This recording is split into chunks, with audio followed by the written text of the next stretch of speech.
আজকে বাজারে যাওয়ার সময় 10 টাকা গাড়ি ভাড়া দিয়ে গেলাম এবং আসার সময় 15 টাকা গাড়ি ভাড়া চাওয়াতে আমার শ্বশুরের কি অবস্থা হয়েছে সেটাই দেখতে সম্পূর্ণ ভিডিওটা দেখবেন। আসসালামু আলাইকুম, আমি সেলিনা। আশা করি আপনারা সবাই ভালো আছেন। আলহামদুলিল্লাহ, আল্লাহর অশেষ রহমতে খুবই ভালো আছি। তো আজকে যাচ্ছি আমার শ্বশুরের সাথে বাজারে।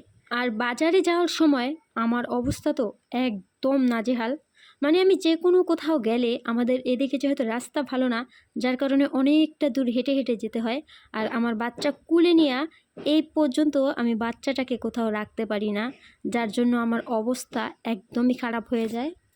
এই যে আমার বড় মেয়ে যদিও নিজের পায়ে হাঁটতে পারে, বাট তাকেও খুব কেয়ার করতে হয় যে এদিক যেও না, ওদিক যেও না, এদিক দিয়ে হাঁটো, এভাবে হাঁটো না। তো যাই হোক, প্রায় 15 থেকে 20 মিনিট হাঁটার পরে অবশেষে একটা গাড়ি পেলাম। এখন এই গাড়িতে উঠে প্রথমে যাব আমরা ইউনিয়ন পরিষদে। ইউনিয়ন পরিষদে গিয়ে দেখি আজকে পরিষদ বন্ধ। শুক্র শনি 2 দিন যে বন্ধ থাকে সেটা আমাদের মনেই ছিল না। আমরা শনিবার দিন পরিষদে চলে গেছিলাম। তারপর আর কি করার, সেখান থেকে ফেরত আসি। পরিষদের সাথেই কিন্তু ছিল স্কুল, ওটাকে আমি ভিডিও করছিলাম। আর আমার ছোট মেয়ে বড় মেয়ে সবাইকে এখানে ছেড়ে দেওয়া হয়েছে, তারাও একটু হাঁটাহাঁটি করলো। তারপর আমরা চলে গেলাম বাজারে। তো বাজারে গিয়ে দেখি বিলাতি গাব হালি দরে বিক্রি করতেছে। তো আমি তাকে জিজ্ঞেস করলাম বিলাতি গাব কত করে হালি। সে প্রথমে আমাকে বলল 50 টাকা। তারপর আমি যখন চলে যাই তখন বলল 40 টাকা। অবশেষে বলে দিল 30 টাকা। আমি তো গাব কিনবো না, কারণ আমার বাড়িতে কিন্তু বিলাতি গাব গাছ আছে।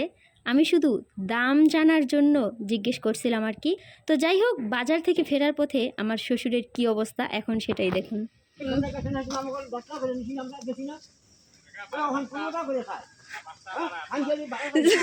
যাওয়ার টাইমে 10 টাকা, আসার টাইমে 15 টাকা, কি রাস্তা এটা কোন ধরনের?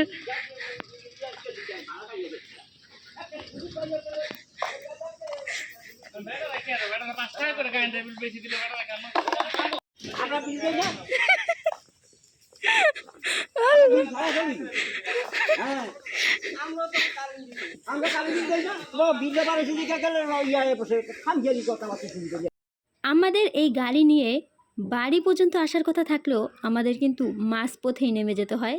তার কারণ অন্য যাত্রীদের কাছ থেকে যেই জায়গায় আমরা 10 টাকা দিয়ে আসি সেই জায়গায় এসে 15 টাকা চাওয়া হচ্ছে। তো যাই হোক, অবশেষে কি আর করার, কষ্ট করে হেঁটে হেঁটেই আবার বাড়িতে চলে আসলাম। আমি আমার বাচ্চাকে কুলে নিয়ে বেশিক্ষণ হাঁটতে পারি না, আমার খুব কষ্ট হয়ে যায়। আর সেখানে আমি 2টা ব্যাগ নিয়ে হাঁটতেছি আর কি, খুবই কষ্ট হয়েছে, কি আর করার।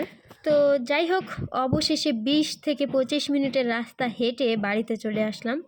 তো আজকের ভিডিওটা এ পর্যন্তই। ভিডিওটা কে কোথা থেকে দেখছেন অবশ্যই কিন্তু কমেন্টে জানাবেন। ভালো থাকবেন সবাই। আল্লাহ হাফেজ। আসসালামু আলাইকুম।